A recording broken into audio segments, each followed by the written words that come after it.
So, what I thought I'd talk about today is this term that's been flying around this little corner of the internet, Egregore. And so I want to talk about Egregore's spirits and memes and tie them all together for you.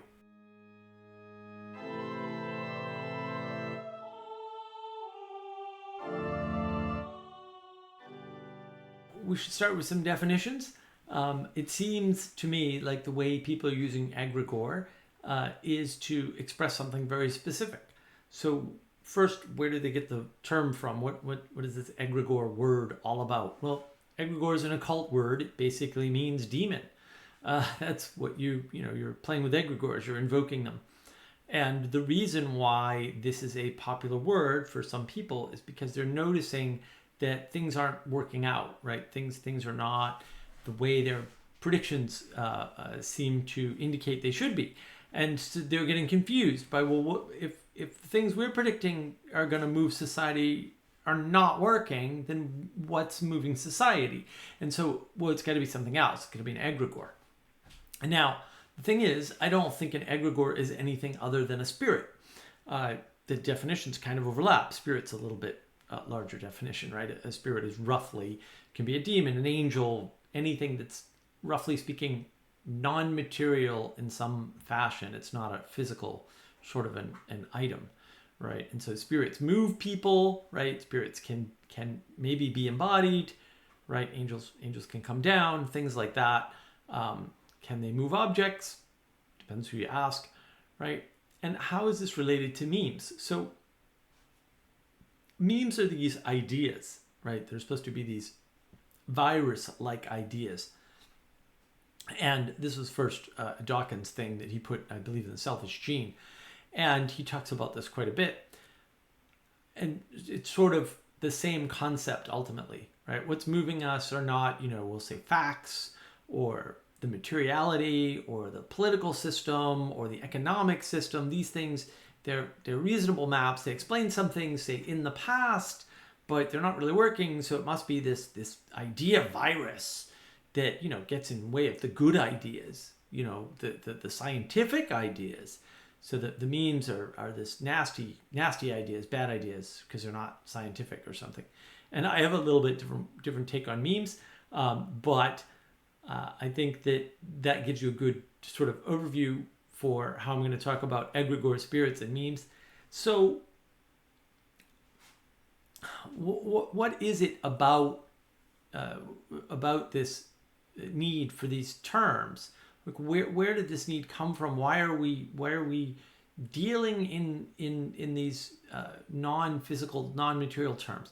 Well, I think that's the key, right? The key is that they're non-physical and non-material. And materialists, right, people who think material is primary in the world, of course I have a video on that because I have videos on things, they're the ones that are sort of running out of explanations. Well, economics fits a bunch of types of behavior. Politics fits a bunch of types of behavior. The idea of science fits a bunch of types of behavior, right? But they don't seem to overlap, and they don't seem to explain the most important behaviors, right? And they don't seem to be able to predict any of it.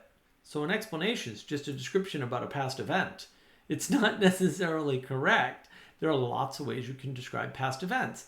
And I think when you're going with economics, or you're going with politics, or you're going with some other sort of thing, like process is another one. Well, people think psychologically this way. It's like, well, maybe, right? Maybe that's a good map. Maybe it's not a useful map though for large groups, for example. So what explains when large groups sort of don't use science, or they're not listening to the facts, or they're not paying attention to the experts, or they're ignoring the authorities, or they're not paying attention to financial incentives, or they're not afraid. They're not afraid of force, or they're not able to be controlled. Like what's going on there? I think that's when you get into, well, there's something else. Well, what is that other thing? We need a name for it. Okay. Well, we don't like, we'll say we don't like religious terms because we can't, I mean, we're a secular society now, so we can't use a religious term. So the spirit, can't use spirit. We'll have to grab another word. And we use egregore, right? And of course, the people who came up with egregore were thinking the same thing. Well, we can't use one of those religious terms, Christian religious terms like spirit. So instead, we'll use egregore, right? So this is a different word for the same basic concept. There's a great deal of overlap between egregore and spirit. Spirit's a bit bigger, as I said before. And, how does this relate to memes? Well, memes, again, are another explanation for why isn't the material world the thing that's determining what's going on? Why can't we make good predictions using a political frame or an economic frame or a combination of the two? Or a frame of power, top-down power from above, that postmodern narrative that I talked about before and hate so much. Well, when your explanations fail, you sort of add more things to your map, right? You add more explanations to your map. And memes are one, right? These viral ideas, they sort of get in the way of science. They're sort of like, they're banal in a way, right? They're vanilla. They're for the those lower class people. I mean, and of course, memes for, we'll say, the very intelligent are fun. All right, and as long as they're not materialists, memes are very fun. If they're materialists, you won't understand them. The problem with memes is they're very temporary, right? They're memes rely heavily on context and shared content, and unfortunately, they're based on concepts that get understood differently. So, for example, if you watch a TV show when it's on every week, one day a week, whatever it is, and you get a certain impression of what something means in that TV show, a trope in the TV show or a common line in the TV show, that has a different effect on you if you engage with it, we'll say, at the moment, than it does if you binge watch it later. And that's just a function of the information and how quickly you're absorbing it and how well you're absorbing it. And so the context of the time when it was aired might be completely different from the context of the time when somebody watches it, right? But if two people watch it at different time frames, say 5 years apart, 1 year apart, 10 years apart, that line may have a different meaning to them ultimately. Now, the meme may still work, right? Because it points two of those sorts of things together usually, or one scene with words, right? Or the scene contrasting two sets of contrasted words. All those are, regular meme formats. What'll happen is the meme may still work, but it's actually deriving a different meaning for each viewer. And it's only slightly different. So they can sort of, right? But just because I find something funny and you found something funny doesn't mean we found the same thing funny. All right? It may be that we found it funny for different reasons. And that happens all the time, actually, if you pay attention. So memes are the same way. They don't sort of guarantee that you're going to find it funny in the same way, even though you both laugh. And then, of course, again, the information is temporary. So, a meme with a puppet in it, and you don't know the puppet, but you can derive it from the flavor of the meme, is different from if you know the puppet from where it came from, or the scene in the movie, or the particular character in the TV show, whatever it is, right? These things can be derived after the fact from the context, but they're not going to be as exact as they would be if you had the fullness of the character in mind, right? And so there's a lot of drift. So memes don't transform anything, right? Which is, look, entertainment is fine, no problem with it.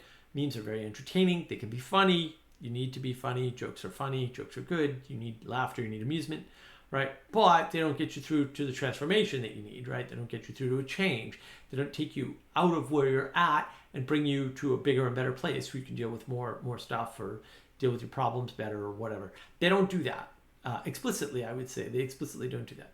And so that can be a problem with memes. It might not be a problem, but I think it is. I think it's a problem in almost all cases. So that's worth noting.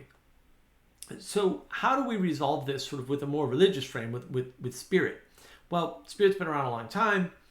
Spirit can have a negative or a positive or a neutral affect, right? All three are possible. Spirit implies a realm, and I think this is really the key.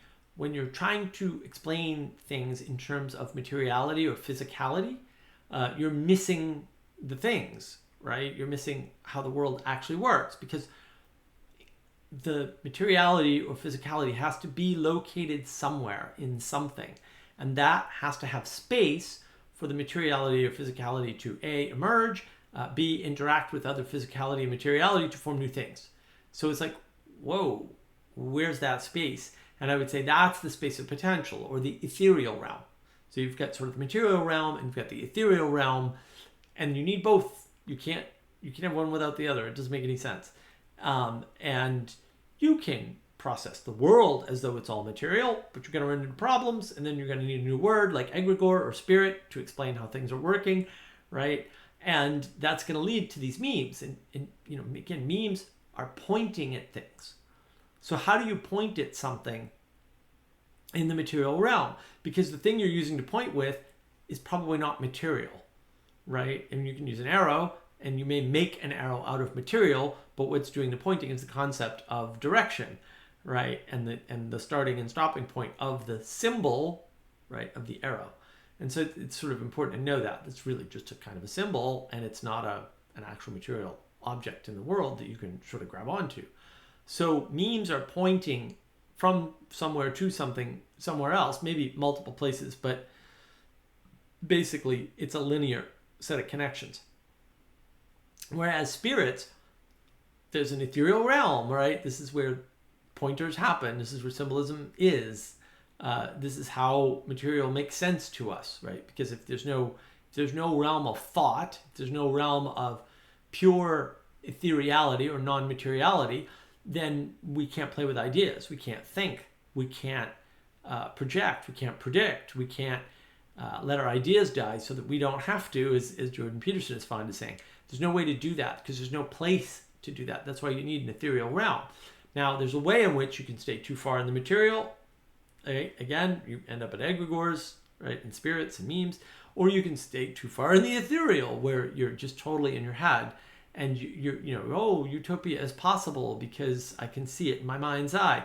But your mind's eye is not constrained by the material, right? By whatever created material is out there, right? And there are limits. There are limits in that world. There are no limits in your mind. You can come up with whatever you need to or whatever you want to in your mind pretty easily. And I've talked about this before, this magical thinking idea, where that's what happens. People are totally in the ethereal realm. They're not dealing with materiality. They're not dealing with restriction. They're not dealing with constraint. They're just imagining sort of the laws of nature can work differently. All the animals can get along together and sing kumbaya. That's not possible, right? Animals have to eat other animals, right? All animals can't be vegetarians. There are limitations to the world. There are poisonous snakes and spiders in the world, and they bite animals and people, and that's bad, and there's not much you can do about it, right? And so there may be an imaginary realm in your head where nature is friendly to you all the time, but nature's not friendly to you all the time. I mean, sure, nature provides you with things that you need to eat that you're adapted to, which came first, the adaptation or the nature. It doesn't really matter at some point, right? Like maybe the adaptation, maybe we adapted and nature came along for the ride, or maybe a little bit of both, right? So it's hard to know, but it doesn't matter. The fact of the matter is there's a good aspect to nature and a bad aspect to nature. And there's probably a lot of neutral aspects to nature too. And we just have to be aware of that, right? We have to understand that that's a thing, and that there's no way around having sort of two realms, the material realm and the ethereal realm, with different restrictions. And I think the restrictions in the ethereal realm are you cannot share exact ideas in your head, right? You lose accuracy and precision in favor of ideal forms, right? We're back to Plato's forms. And that's okay. Like, I'm fine with that. I think that's cool, right? Like, there's one perfect triangle and only one, and you only need one, right, in your head. There's no perfect triangles, and you need lots of triangles in the material world because drawing is hard and people are terrible at it. I know I'm terrible at it. And so they can't draw perfect triangles or perfect circles or perfect squares, or, right? Those are all things that only exist in the singularity, right? In the universality of the ethereal realm.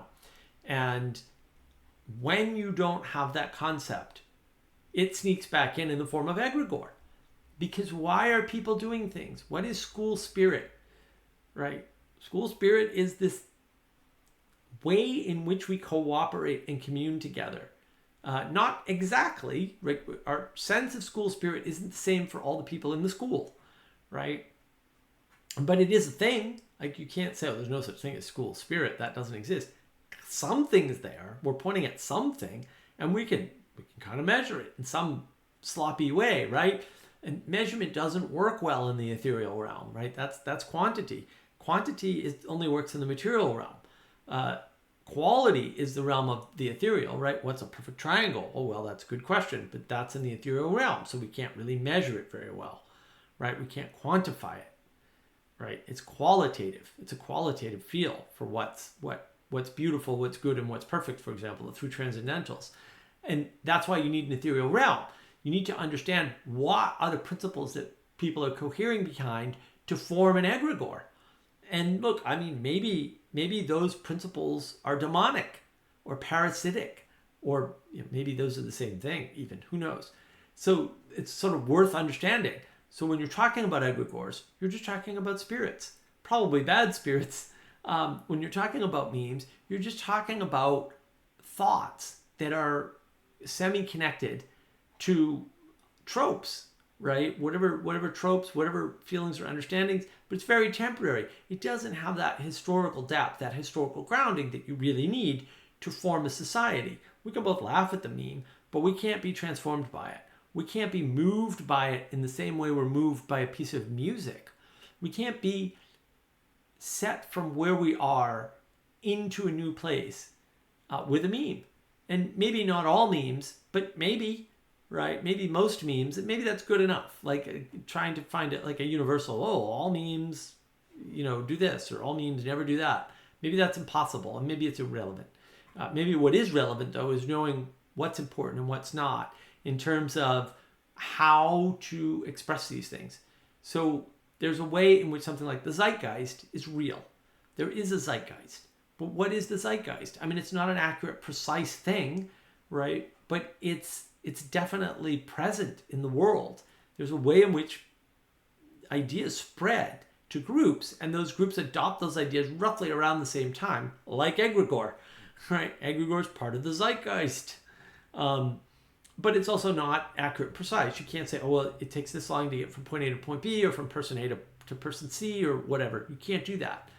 But people are very much thinking along the same lines. Why? Because they're pointed in the same directions, right? Their attention is in the same place. And it's attention to some extent that determines the spirit, although not entirely, because some spirits seem to move people without them really knowing. And that gets down a rabbit hole of what is attention. And maybe I'll talk about that someday, but not in this video. So I just want you to be aware the zeitgeist is something that exists in the ethereal realm. It's something like what Carl Jung talks about with the collective unconscious, right? It's definitely something to that concept. Can't quite put my finger on it, but it's correct in some important fashion. And that's good to know. And so we've got that issue of that zeitgeist, of that way in which we're moved by the same concepts around the same time and in very similar fashions. And Egregore is one of those things that entered the zeitgeist. And maybe not everybody's in the zeitgeist, right? But maybe everybody's affected by the zeitgeist to a greater or lesser degree. In order to get any of this to work, you have to acquiesce, you have to sort of submit to the idea of a non-material realm, of an ethereal realm, where these ideas can happen, where ideas can cohere, where there's a level of perfection, there's a level of similar quality, right? That can't be the material realm, because things in the zeitgeist seem to spread almost without communication at all. And, I don't know what that is. I'm not going to make any claims about that, but that seems to be what's going on. And it's good to know that seems to be what's going on, because that's important. It's important to realize that might be, something to pay attention to. So that's the way in which I'm tying Egregores, spirits, and memes together in the ethereal realm, right? That's where the zeitgeist is, right? These concepts are all very similar, if not exactly the same, and they're super important. It's important to understand why people come up with new terms for things that we have existing terms for. Like if you're allergic to Christianity, maybe you don't want to use the word spirit ever, right? If you're allergic to woo, you don't want to use the word spirit, like you're avoiding these non-material things. Woo is just the statement that there are non-material things in the world, or maybe of a certain type. maybe of a non-scientific type, a type we can't get intersubjective agreement on. And that will lead me into a video I'm going to do soon on what is it that people are talking about when they're talking about science, because I think that's important. Science is very much stuck in the realm of materiality, and a subset of it. Not all materiality is subject to science, and that's okay. There's nothing wrong with that. It's not to denigrate science or anything. It's just to say that like things have limits, and science is one of those things that has limits, and it's limited within the material realm, right, to a subset of it. And so things that aren't in the material realm, like ethereal things like the zeitgeist, well, maybe you can't science that. Maybe you can't science spirits. Maybe you can't science memes very easily, right? Maybe you can science some concepts, some ideas like equals MC squared.